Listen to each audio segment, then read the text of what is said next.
Hey, I'm Scott, and I'm an American in Bangkok. No, I'm not. I'm an American in Kokut.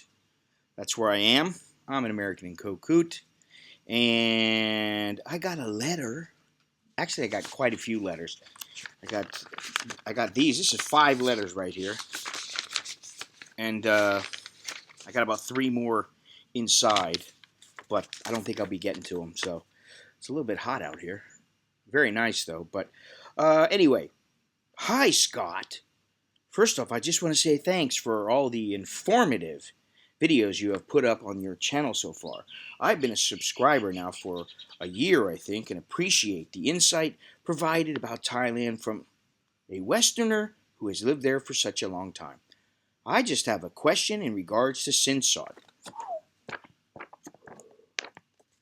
Need to crank up the fan. Where's the fan here? What are your views on this? Is it still in this day and age a common tradition for a man to compensate to some degree the parent's view of his new Thai bride financially? I've researched a bit about this myself and I find conflicting information in regards to this. Do you believe it is fair for Westerners to be willing to uphold this tradition if they wish to marry a Thai woman? If so, how much is usually a fair request for the parents in your opinion? I have read the cost can vary depending on the status of individual, e.g. if she has been married before and has kids or doesn't, and how good her education is. It is really hot here.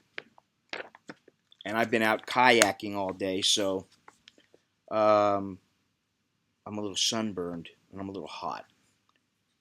Not that I'm whining, but let's see here. So the purpose of this question, let's say the young bride is to be in early 20s, attractive, has a university degree in hotel management and tourism, and speaks English enough to work reception in a hotel, as this is an accurate description of my Thai girlfriend. I am not rushing to get married, and my girlfriend understands this, but I wish to be more informed for if and when the time comes that we do take that step. Thanks for your time. Best regards. Wow. You know, the question of Sin Sod always comes up. And really, it's all up to you. It is. It's not up to me. I mean, I can say what I think, and, you could lose your girl because of it. And I don't want that. But what I will say is this. If you get some girl who's an uneducated farm girl, and she's got a kid from some Thai guy that ran off on her or who she dumped or whatever, he dumped her. And she starts saying, give me 300,000 baht, give me 500,000 baht. I don't care what she says. Most Thai guys would never, ever give her anything. First of all, it's not supposed to be given to women who have been, how shall we say, used. Sin Sod is for a woman who is basically a virgin, or who maybe has one boyfriend or something like that, and for some reason it didn't work out, and both families are willing to overlook it. And if she's educated, generally you pay more. But not every woman expects Sin Sod. Not every family expects it. The families that when you get there, let's say you know a girl and you only know her for 2 weeks. You go home, her parents are like, yes, you must marry her. And she's like, yes, we have to marry because, we've had sex or whatever it is. And you start saying, I guess, yeah, okay, yeah, sure. And the girl goes, so let's get married. We'll get married. Can we do it in 1 month or something? Really? I mean, are you out of your mind? Seriously. Why would you do this? First of all, if you don't know the girl, don't even think about any Sin Sod. If you know her and she's educated and the family does not seem to be money hungry and they believe in the tradition, what you can do is negotiate the price. If you have the money and it doesn't matter to you, it's your money, do whatever you want. Honestly, that's what I think. You do whatever you want. You got plenty of dough and you can afford to lose it, go for it. You don't have plenty of dough. I hope you have your toes, but if you don't have plenty of dough, or it's a large amount of money. I mean, listen, 200,000 baht is like $6,600. That's nothing to sneeze at. It's almost $7,000. That's nothing to sneeze at. So, personally, I think that the tradition has been abused over the years, especially when it comes to uh, Westerners who are ill-informed or uneducated about the ways of Thai tradition or Thai culture or Thai women. You may be able to, some people they get into a family and the family's like, listen, we want 500,000, and our girl is worth it. She's very educated. She's got a lot of guys that are after her, and she's a virgin, or so she says, right? Or maybe you took it. Or maybe she's had one boyfriend, but she doesn't have any kids. Once she has the kids, forget about it. Think about it. Uh, there's a whole attitude about men uh, who decide to take on somebody else's child. Uh, Man, these bugs now. Uh, it really depends on the man, but uh, you don't need to be giving sin sod to somebody who has, she's 38 and she's got 3 kids, and you don't need to give sin sod to somebody like that. Think about it. I mean, really, you need to use your brain about it. Now, let's see what this guy says here again, so I can remember. This fly likes me. He's got a thing for me. He knows I won't put up with any shit. I found it funny. He's going up my nose now. Whew. Let's see here. Okay, so his girl is early 20s, attractive, has a university degree in hotel management and tourism, and speaks English well enough to work reception in a hotel, as this is an accurate description of my Thai girlfriend. Okay, university degree, yeah, okay, that drives the price up. Depends on like what kind of family she comes from, and you can find out with them how much they expect, but don't throw a number out on your own. I wouldn't do that. Okay, my wife's mother uh, told my wife, listen, uh, if you love him and he loves you, we don't. Our family doesn't need the money. And so my wife said, okay. And, that was the end of it. So in that sense, I guess you could call me fortunate. But then again, if you've got a good girl, she's a really good girl, and her family is, they still believe in the tradition. That's the thing. The other thing is, why do they believe in the tradition? In the old days, it was because they're losing a breadwinner in the family. They're losing somebody who can contribute to the family. And also, if something happens and the marriage goes kaput, supposedly she'll have that money left and she'll be able to survive on it until she can get on her feet. Nowadays, I don't know. I mean, I've seen guys who have paid. I saw a guy give 700,000 for a girl. I don't think he's even with her anymore. And that was 6-7 years ago. But I don't think he's been with her for maybe a year or two. So it didn't work out. He gave the 700,000. It's gone. And I've seen Thai guys give 1,000,000 baht. I've seen them give 200,000. There are girls, I've talked to girls like at Starbucks and stuff, and they've been like, you know what, 100, 200,000, that's fine. We don't. The thing is they generally come from families where they're not desperately poor, or they don't claim to be desperately poor. So that's the other thing. You go to somebody's, like you go to your girl's house, and the girl, you see how she lives. You see that they basically have nothing. And then they want sin sod. You have an idea why. But what you can do is you can negotiate and you can say, hey, listen, one other thing is that gold is very expensive. And a lot of times they want, they'll say, I want 300,000 baht and 3 3 baht of gold. Well, 3 baht of gold is like 63,000 baht.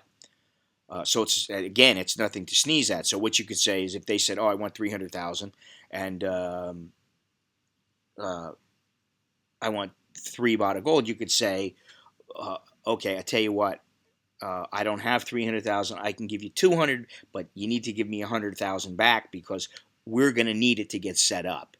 And sometimes what the family will do, if they're a decent family, is they will say, uh, "Hey, you give us 400,000, and we'll give you like 100,000 back, but we have a little piece of land, and we'll give it to you and our daughter, so that you have something, that you have the land." Okay, that way it gets passed on through the family. They keep it. The wife gets to keep it basically, and you get something out of it. So you can live there if you want to live there or whatever. Or they just give you 50% back. They split it. They say, okay, you gave me 400. It was just for show. We're going to give you 200,000 back. You can negotiate like that. So there is no one answer that fits all. And I mean, I wish I could be more authoritative on this, but I can't. Like I said, I didn't pay anything. And most guys that I know nowadays that they've been with their girl for, say, 5, 10 years, they didn't pay anything. But if a girl, she's got kids or something like that, man, you just tell, no, it's not going to happen. It's never going to happen. That's my opinion. Okay, you just tell them no. It ain't gonna happen. Why? I can take care of you and your kid from somebody else. No, that's not how it works. I'm already taking care of you, and this is the thing that most guys don't understand. You're already taking care of them.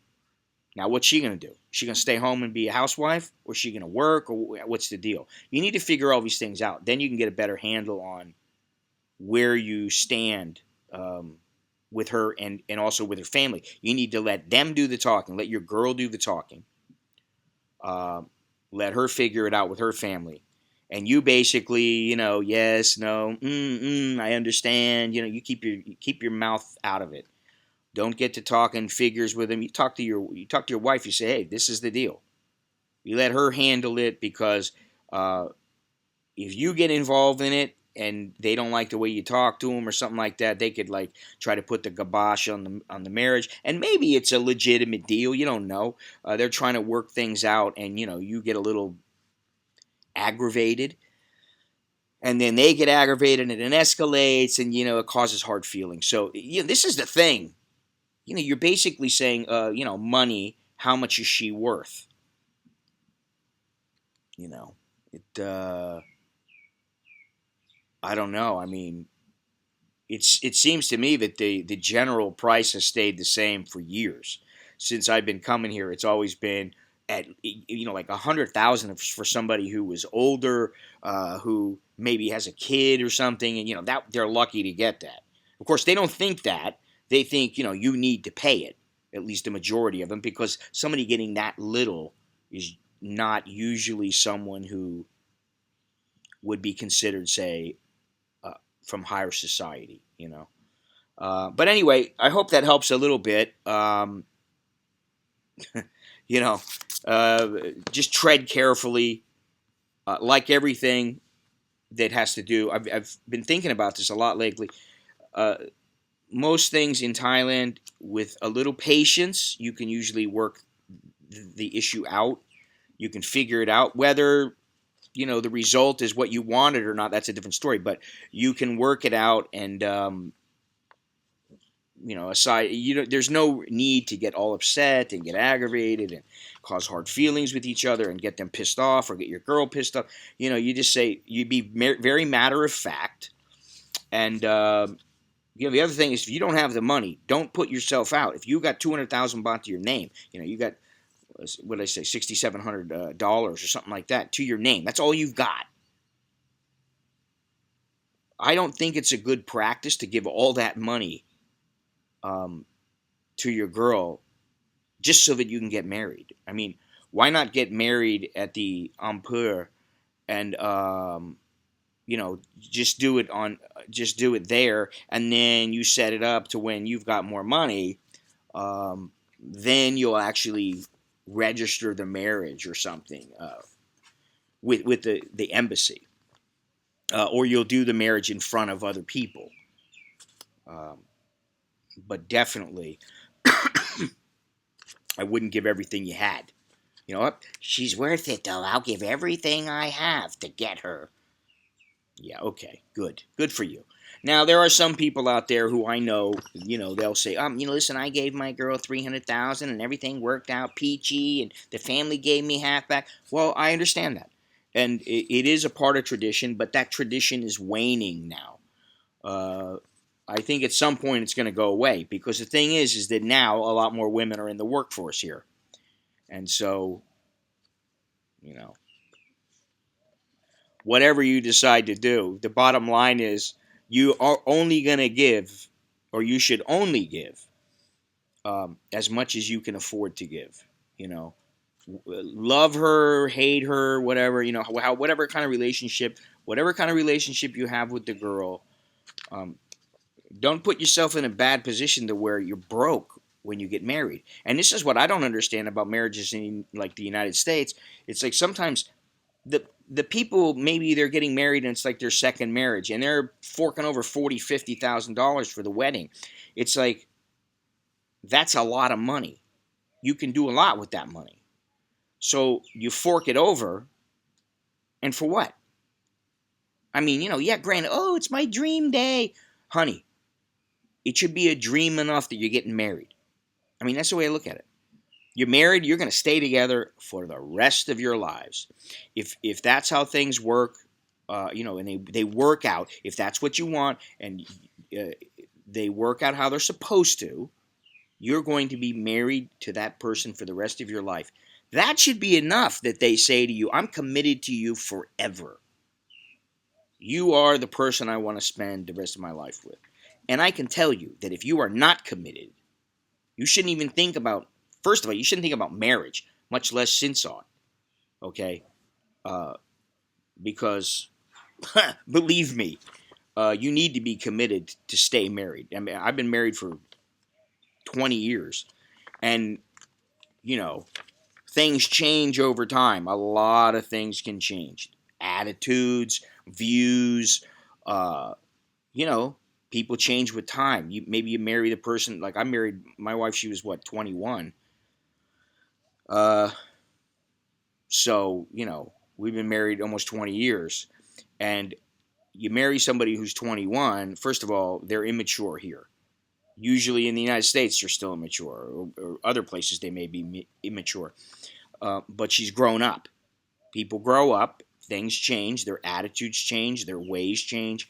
And then usually when they get a little bit older, I would say 10 years ago, I started getting really set in my ways, so... Anyway, that's all I got. Please click like. Please click share. Don't forget about my YouTube streams. They are on Sunday, Tuesday, and Thursday at 8 a.m. And occasionally at other times. For instance, I'm in Kokut. I may do a stream tonight. I did a short stream this morning. The videos go up on Tuesday, Thursday, and Saturday at 7 p.m. That's the schedule for now. And let's see, what else? Don't forget about Patreon, my books. They call me Farang and ask me anything. They're on Amazon. Just type in my name there. And also there's a link in the description. PayPal. You want to give a little something. I got a bunch of trips coming up. There's videos going to be going up about this trip here in Kokut. And the next trip is to Mandalay, Yangon, Malmine, Dawei, and then back through to Kanchanaburi and back to Bangkok. And like the trip after that is where? Vietnam and Cambodia. So got a lot of stuff going on. Until next time, I'm Scott. I'm an American in Bangkok. Chok di, la jerkin mai. I'm not in Bangkok. I'm in Kokut.